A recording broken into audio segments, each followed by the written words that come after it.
ini saya tulis memang tentang keistimewaan Hajar Aswadnya. Nah, mungkin bisa ditampilkan Mas Adit.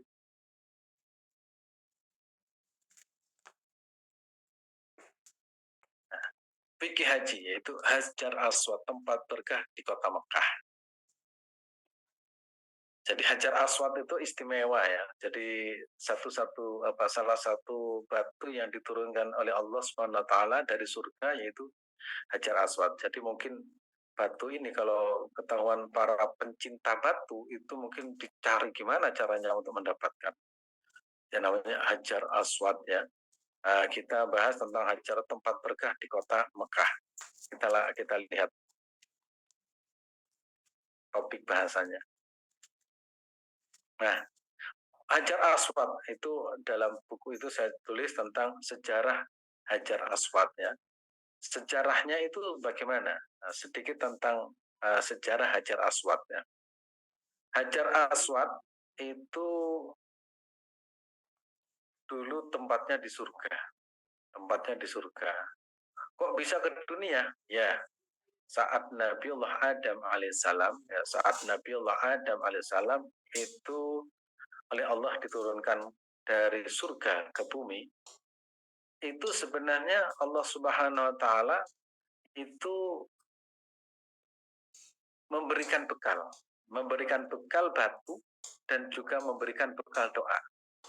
Jadi kalau kita lihat secara runut, ketika Nabiullah Adam alaihissalam melakukan sedikit pelanggaran, yaitu karena mendekati buah khuldi, pada waktu itu dilarang, wala taqraba hadhihi syajarah, kata Allah Subhanahu wa taala, Adam dan Hawa jangan sekali-kali wala taqraba hadhihi syajarah, jangan sekali-kali mendekati pohon ini. Kemudian malaikat itu sudah menjaga ya. Tapi ternyata namanya setan dari dulu itu memang tugasnya setan itu untuk menggelincirkan manusia. Ya, tugasnya setan itu untuk menggelincirkan manusia. Iblis ya, dan setan itu sama tugasnya. Ternyata iblis itu menggoda. Godaannya begini. Adam, kenapa kamu tidak boleh mendekati batu itu? Nah, kenapa?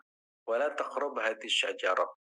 Sebenarnya itu bukan karena apa-apa, karena itu sebenarnya sangat menarik. Nah, kemudian Adam itu bikin tipu daya. Itu kan awal-awal tidak boleh mendekati. Sekarang sudah bisa. Allah membolehkan. Nah, jadi malah iblis itu membuat tipu daya. Begitu mendengar itu, Adam akhirnya mendekati alaihissalam ya. Setelah mendekati ternyata ketahuan melakukan sebuah pelanggaran. Nah, karena melakukan sebuah pelanggaran, konsekuensinya itu diberikan hukuman. Nah, hukuman itu ternyata bukan hukuman karena benci, tapi hukuman karena cinta.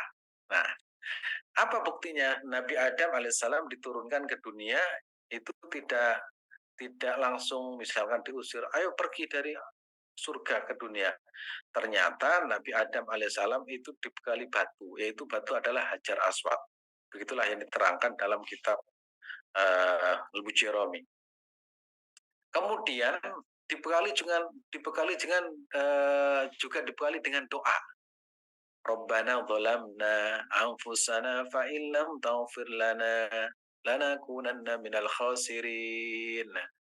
Jadi saya ingin menggambarkan di sini akan membuat sebuah ilustrasi seperti orang tua yang mencintai anaknya. Kemudian anaknya melakukan sebuah pelanggaran, kemudian anaknya itu harus keluar dari rumah. Tapi tidak diusir begitu saja, tapi nak, memang kamu harus keluar rumah. Nah, supaya kamu tidak tersesat, ini saya bawai mobil dan isinya lengkap. Saya bekali juga dengan doa. Ini doa, insya Allah kamu selamat. Nah, kira-kira begitu. Jadi Allah Subhanahu wa taala membekali Hajar Aswad dan juga membekali doa. Doanya yang kita baca itu Rabbana dhalamna anfusana fa illam taghfir lana wa tarhamna lanakunanna minal khasirin. Itu dalam kitab Awabin diceritakan Nabi Adam terus-menerus menangis dan menangis sampai tangisannya itu membasahi bumi sehingga tumbuh rerumputan. Nah, kira-kira begitu. Karena apa? Karena menyesal kenapa melakukan sebuah pelanggaran. Itu juga disyaratkan agar manusia itu kalau melakukan sebuah kesalahan itu segera menyesal. Nah, menyesal itu bagian dari tobat kepada Allah Subhanahu wa taala. Itu diceritakan dalam kitab namanya At-Tawwabin, ya. Tawabin itu ya cerita tentang orang-orang bertobat kepada Allah Subhanahu wa taala. Itu. Kemudian sampai ya, Nabi Adam itu menangis, kemudian batu itu dibawa sampailah di kota Mekah dan kemudian Hajar Aswad itu ditempelkan di ujung, ya, di ujung di ujung di pojok. Nah, kemudian yang kita lihat, cuma Ka'bahnya tidak seperti itu pada waktu itu. Ya, Ka'bahnya pada waktu itu hanya kondisinya yaitu kondisi landasan saja, landasan. Maka di situ ya, Hajar Aswad dulu warnanya itu tidak hitam seperti itu, tapi warnanya itu seperti susu putih. Loh kok bisa hitam? Ya, bisa karena yang membuat hitam itu adalah dosa-dosa manusia. Maka karena kita sering umroh, sering haji, dan kita dari Indonesia bukan membawa pahala, membawa dosa, dicium tambah hitam. Apalagi yang mencium orang hitam tambah hitam sampai berubah yang kemudian menjadi Hajar Aswad. Jadi Hajar Aswad itu adalah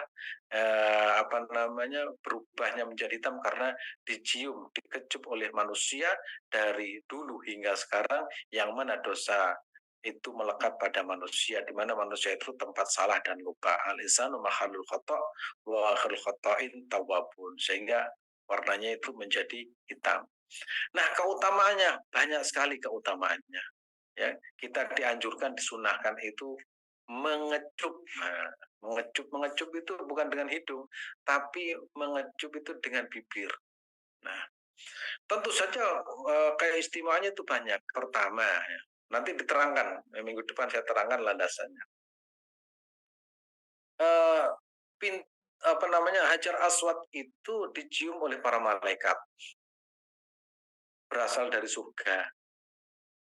Semua nabi itu pernah mengecup Hajar Aswad. Semua kekasih-kekasih Allah itu pernah mencium dan mengecup Hajar Aswad. Para sahabat juga mengecup Hajar Aswad. Sehingga itu pasti utama. Barang yang pernah disentuh oleh Nabi itu istimewa. Istimewa. Barang atau tempat yang pernah digunakan Nabi bermunajat itu istimewa. Nah, Hajar Aswad ini di samping batu dari surga pernah dibawa oleh Nabi Adam, dan nabi-nabi yang lain pernah mengecupnya, dan juga sebaik-baik nabi yaitu Nabi Muhammad SAW pernah ngecup Hajar Aswad. Sehingga sangat istimewa. Kita nggak akan bisa misalkan mengetahui misalkan Nabi dulu di Mekah itu duduknya di mana, Nabi waktu di Mekah itu berdirinya di mana, Nabi waktu sholat itu berdirinya di mana. Mungkin Nabi itu pindah dari satu tempat ke tempat yang lain. Tapi Hajar Aswad itu jelas bahwa Nabi itu pernah mengecup Hajar Aswad. Berarti kalau kita pernah mengecup Hajar Aswad, seolah-olah bibir kita pernah bersentuhan dengan bibirnya para malaikat dan juga para kekasih-kekasih Allah Subhanahu wa taala. Oh, itu luar biasa, luar biasa. Pernah saya sampaikan ada seorang tabi'in namanya Thabit Al-Bunani, ya, Thabit Al-Bunani. Ini seorang tabi'in. Ya, seorang tabi'in, beliau itu pernah mendapati hidupnya namanya Anas bin Malik.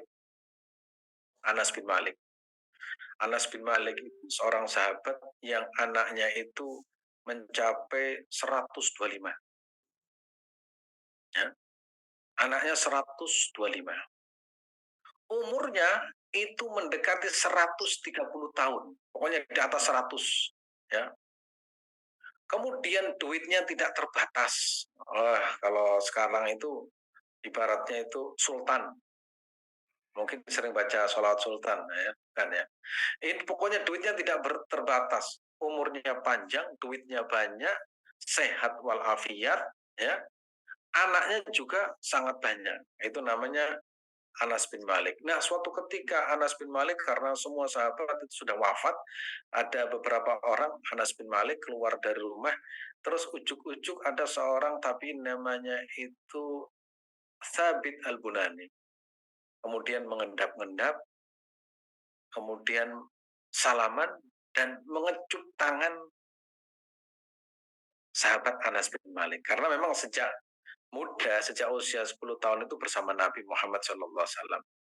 Setelah mencium tangan, ya, setelah salaman dicium tangan, lantas dia berkata, tangan ini pernah bersentuhan dengan tangan Nabi Muhammad SAW. Jadi bangga sekali pernah mencium tangan seorang sahabat karena tangan beliau pernah bersentuhan dengan tangan Nabi Muhammad SAW. Dan itu, ya, dan itu di dalam kitab yang ditulis oleh Said Bagdas, ya, itu diceritakan akhadayatahu faqabbalaha, maka Sabit Al-Bunani memegang tangan Anas faqabbalaha, maka mengecupnya, wa yaqulu, kemudian berkata, yadun masad yada Rasulullah, tangan ini pernah bersentuhan dengan tangan Nabi Muhammad Shallallahu Alaihi Wasallam. Itu keren ya, kalau kita bisa mencium hajar aswad, mengecup hajar aswad, seolah-olah kita pernah bersentuhan dengan baginda Nabi Muhammad Shallallahu Alaihi Wasallam. Apa tidak istimewa? Ya sangat istimewa.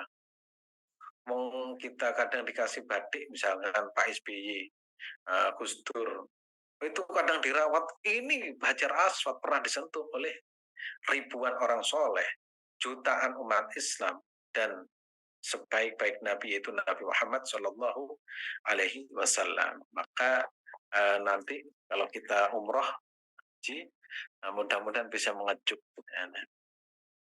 Katanya di sini penulis, fanahnu naqul fanaqulu nahnu idza fatana dzalik hajarun mu'azzamun bimanzalati yamini fil ardi masatu syafata nabiyina Muhammad sallallahu alaihi wasallam.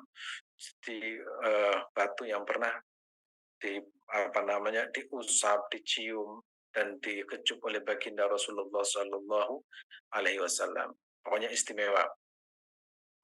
Kemudian kapan turunnya? Nah, tadi sudah saya sampaikan turunnya yaitu bersamaan dengan Nabiullah Adam alaihissalam tatkala diturunkan di muka bumi ini, ya. Kemudian bentuknya itu dulu itu lempengan, tidak potong-potong seperti itu. Sekarang itu ada beberapa potong, ya. Itu kira-kira segini ya dulu itu. Potongannya itu bentuknya itu seperti. Kalau kok bisa sekarang itu patah-patah? Ceritanya panjang. Jadi ada kelompok namanya kelompok Syiah Al-Qurmuti dulu, ya. Qurmuti itu nggak suka, akhirnya berusaha mencongkel Hajar Aswad dan dibawa ke negaranya. Jadi orang iri itu sejak dulu. Jadi kalau kita punya tetangga, punya teman, punya kolega iri, ya zaman dulu juga ada. Kalau iri zaman dulu itu tambah parah, ya. Apa Hajar Aswad aja dicuri, dicongkel, kemudian dibawa ke negerinya, ya, dibawa ke negerinya, dan karena dipaksa akhirnya pecah menjadi beberapa bagian.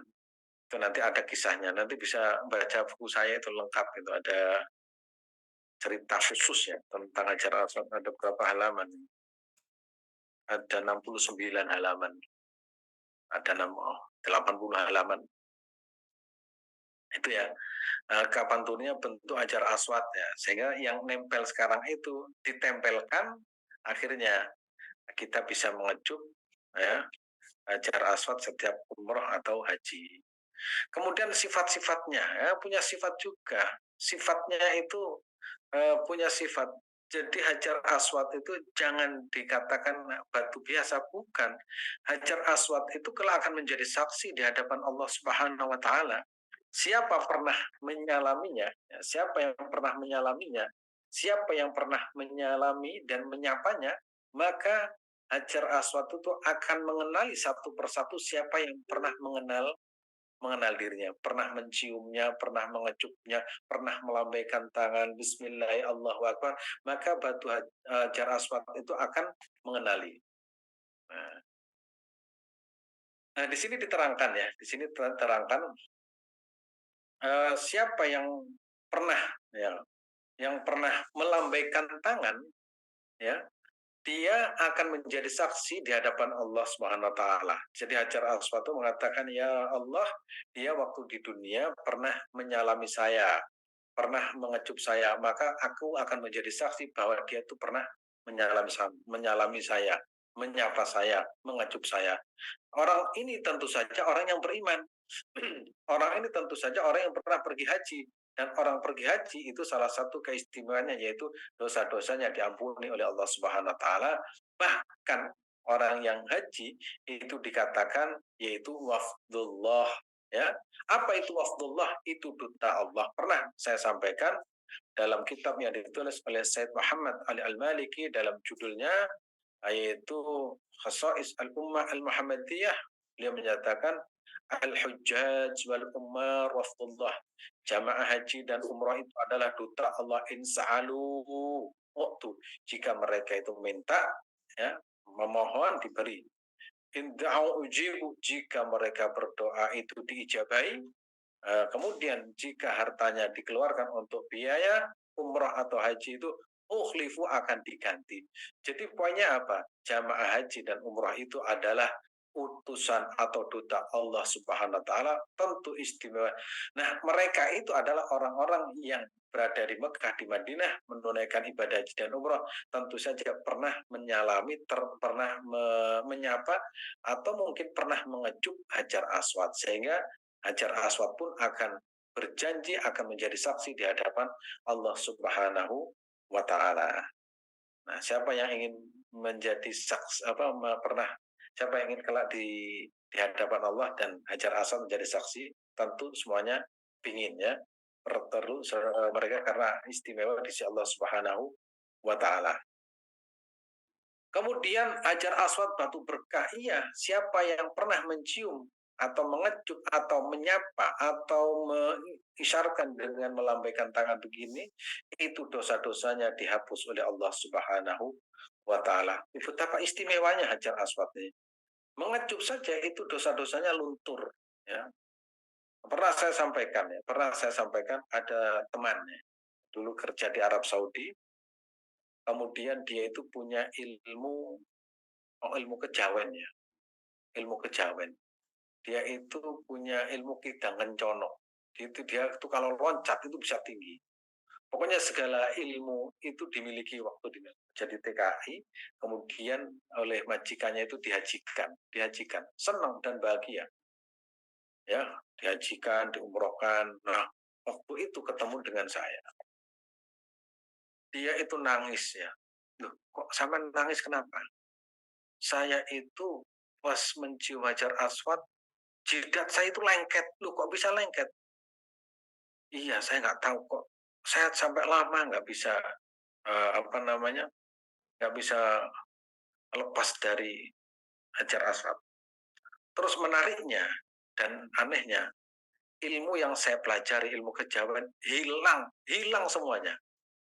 Setelah mencium Hajar Aswad, ya, kemudian minum air zam-zam, itu seperti orang yang tidak berdaya sama sekali. Lemes, tidak berdaya. Ternyata sejak itu ilmunya itu habis. Nggak ada ilmu lagi. Makanya ada sebuah ilustrasi di masyarakat, kalau punya ilmu sihir, ya, ilmu santet dan sebagainya, itu takut menunaikan ibadah haji karena nanti luntur. Sehingga sesuai dengan namanya, maka itu disebut dengan bakah. Bakah itu apa? Bakah itu meluluh lantakkan. Jadi orang kalau di sana itu biasanya bisa luluh lantak, ilmu yang diperlukan, bahkan kehormatannya yang selama ini dia itu diagungkan, dimuliakan, kalau di hadapan Ka'bah itu sudah runtuh semua. Nah, ini salah satu keistimewaan atau sifat-sifat Hajar Aswad ya. Hajar Aswad batu berkah, siapa yang pernah mengecupnya insya Allah dosa-dosanya diampuni oleh Allah Subhanahu wa taala. Hajar Aswad tempat dikabulkan doa. Kalau kita berdoa di situ, ketahuilah di situ dikerumuni para malaikat ya. Para malaikat itu sedang berkerumun di situ. Bahkan di buku itu saya ceritakan Nabi Muhammad SAW pernah mendapati Jibril dan dalam kondisi apa namanya janah itu sayapnya itu ada debu-debunya. Kemudian Nabi Muhammad tuh tanya, ya Ruhal Amin, ya wahai Ruhul Amin, kenapa sayap saya banyak debu ya Rasulullah? Aku turun dari langit melihat para malaikat itu sedang antri berebutan mengecup Hajar Aswad, maka saya pun ikut serta mengecup Hajar Aswad. Dan karena itu, maka sayap-sayap penuh dengan debu. Nah, itu. Jadi malaikat saja berebut. Kalau kita berebut ya wajar ya. Tapi jangan sampai kita berebut kemudian menyakiti. Maka ada kajian dari kitab fikih.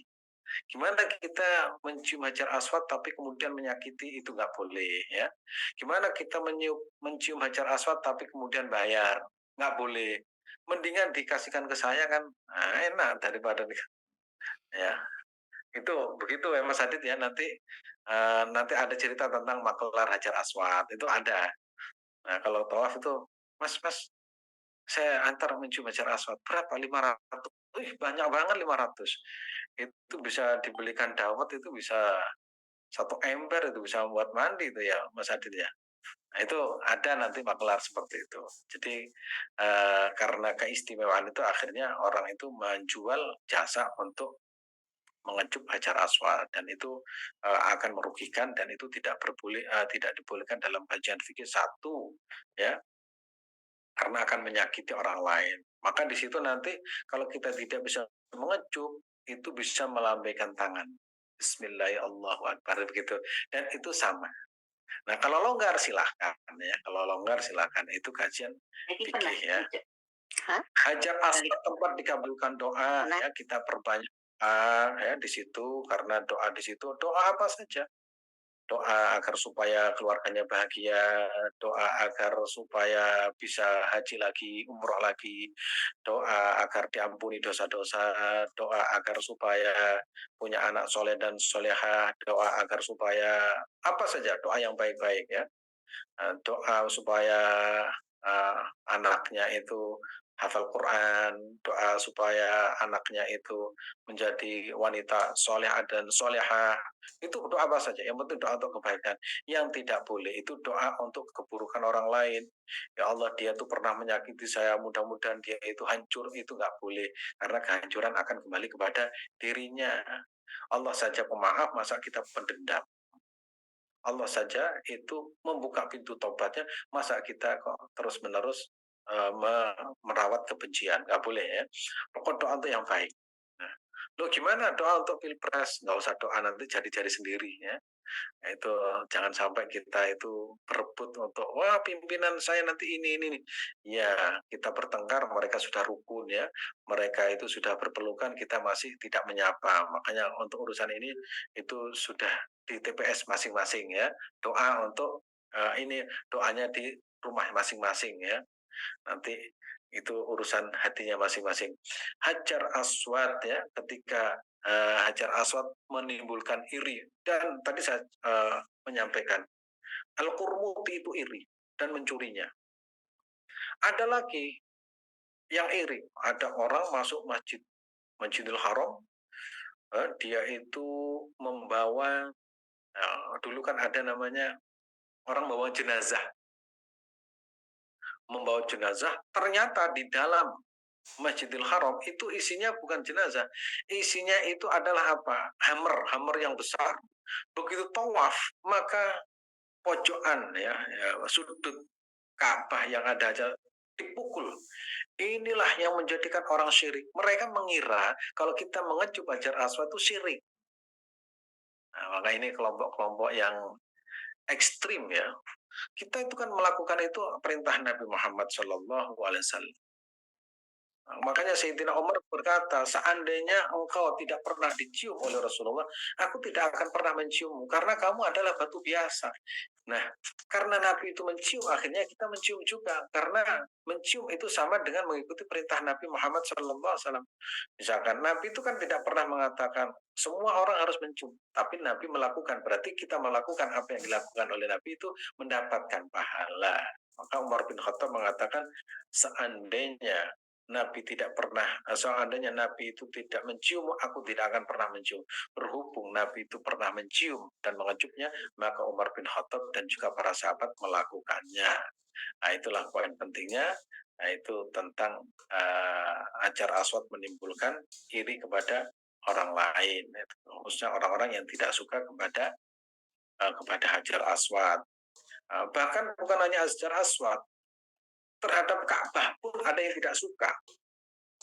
Jadi nanti saya akan cerita tentang Hajar Aswad, keistimewaan-keistimewaannya. Saya akan cerita tentang makom Ibrahim, apa saja.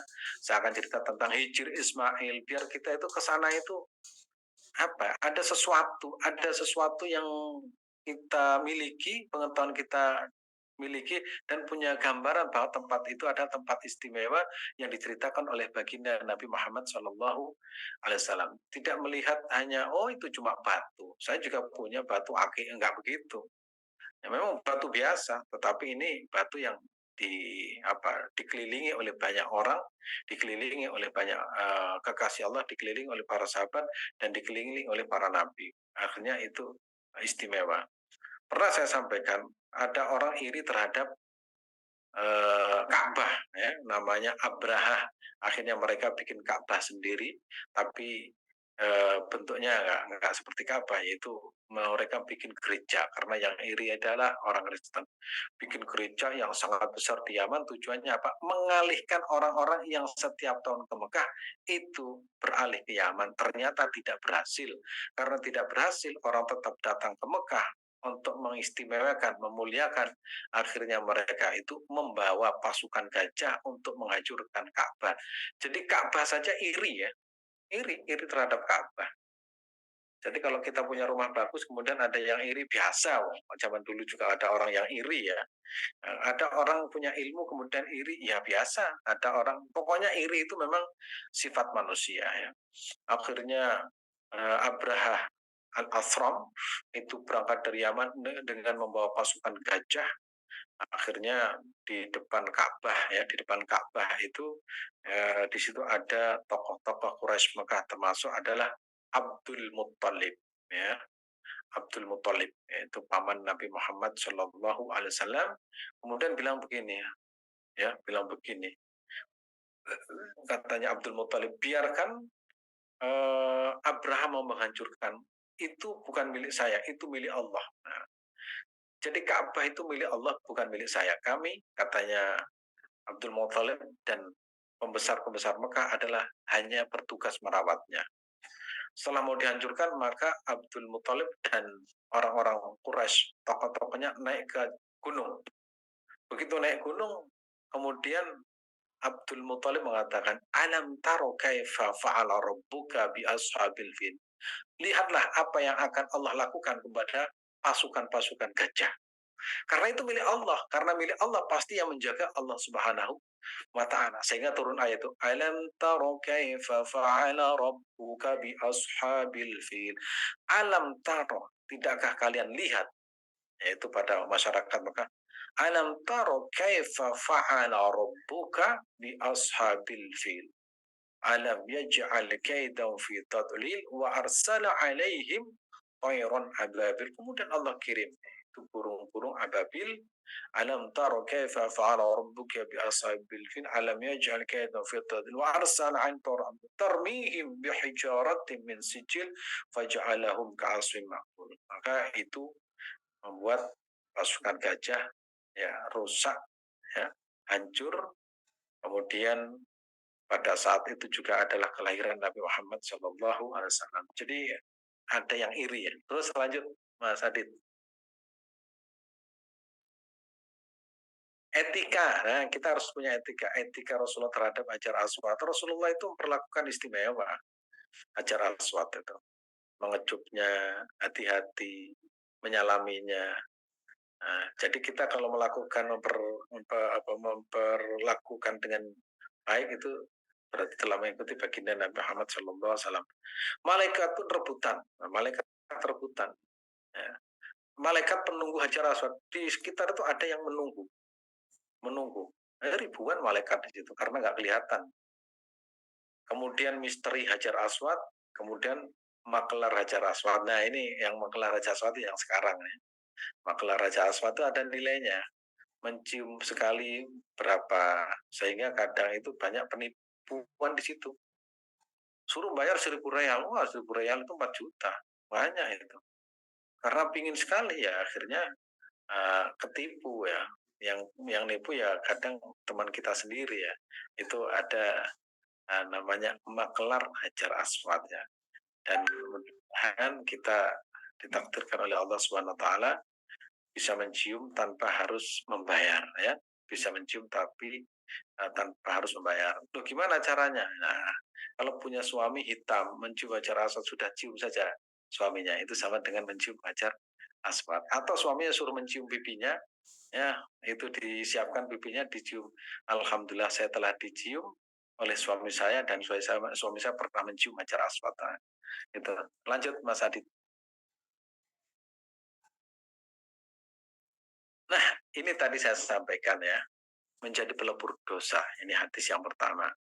Umar radhiyallahu anhu ya, aja Umar bin Khattab radhiyallahu an, ya Umar bin Khattab yang terkenal itu. Ja'ila Hajar Aswad faqabbala faqala. Jadi Umar bin Khattab itu mendekati Hajar terus menciumnya. Setelah mencium, komentar. Komentar Umar bin Khattab kan beda dengan komentar kita. Kalau komentarnya Umar bin Khattab ya keren, apa yang disampaikan itu ilmu. Kalau komentar kita ya nyinyir, beda. Ya, setelah beliau itu mencium, qala inni a'lamu annaka hajar. Aku itu tahu kamu itu batu ya batu. La tadur tidak ada manfaat dan tidak ada mudaratnya. Kalau orang mencium apa kemudian menjadi kaya? Ya enggak. Apa kemudian menjadi miskin? Ya enggak. Enggak, biasa-biasa. Walaula anni ra'aitun Nabi sallallahu alaihi wasallam yuqabbiluka yuqabbiluka ma qabaltuka. Seandainya Nabi tidak pernah mencium, mungkin aku tidak akan pernah mencium. Jadi Umar bin Khattab itu hanya ingin mengatakan aku mencium itu karena dicium Nabi. Lah Nabi mencium Hajar Aswad tentu saja bukan batu biasa yang dicium. Karena apa? Tadi saya sebutkan batu dari surga. Kemudian Imam An-Nasai meriwayatkan sesungguhnya mengusap Hajar Aswad dan rukun Yamani bisa melebur dosa. Nah, itu kalau bahasa apa namanya di dalam hadisnya itu dikatakan ini saya tulis ini di sini saya carikan rujukannya ya. Wa fil lafdin nasai inna mashahuma yahutani al khati'ah. Sesungguhnya mengusap dua batu yaitu Hajar Aswad dan rukun Yamani yahutani al khati'ah bisa melebur dosa-dosa. Nah ini.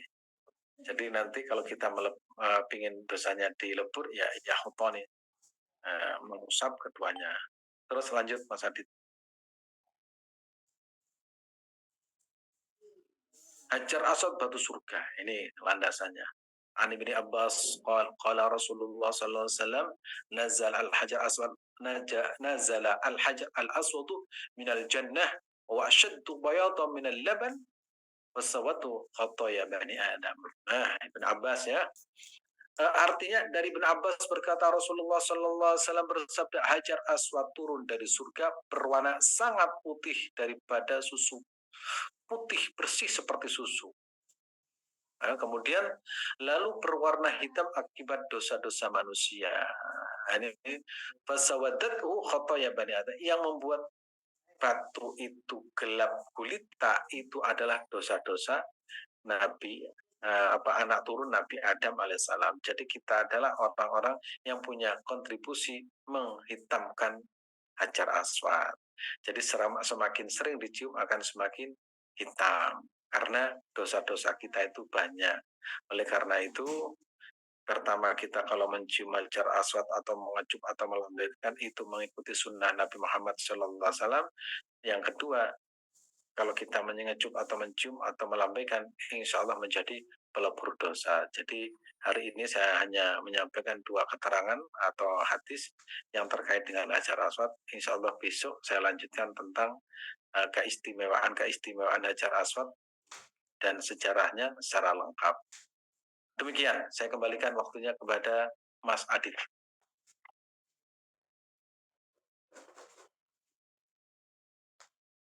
Baik, alhamdulillah.